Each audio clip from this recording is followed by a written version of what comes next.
તો બનાસકાંઠામાં એક દિવસનું 90 લાખ લીટર દૂધ આવે અને આપણે તે 6 લાખ લીટર દૂધ આવે.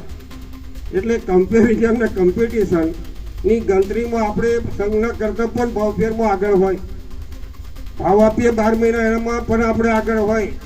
ત્યારે આ પશુપાલકોના હિત માટે આપ સૌના આશીર્વાદ લઈ મેં આજે ડેરીનું ફોર્મ 13 ડિરેક્ટર હાથે ભર્યું.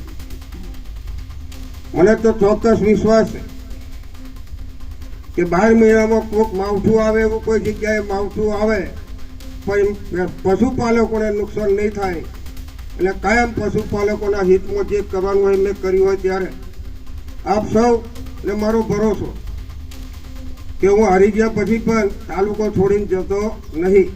પણ હાથે હાથે કહું કે આ પણ મારી ડેરીની છેલ્લી ચૂંટણી છે. આ ચૂંટણીમાં કોઈ રહી ના જાય મારી ગાડીને બેસવામાં, એ આશાને અપેક્ષા રાખું છું. આ છેલ્લી ચૂંટણી છે મારી ડેરીની. વિધાનસભા નહીં લડવાનું એવું જાહેરમાં કહેતો આવ્યો છું ને આજે કહું છું.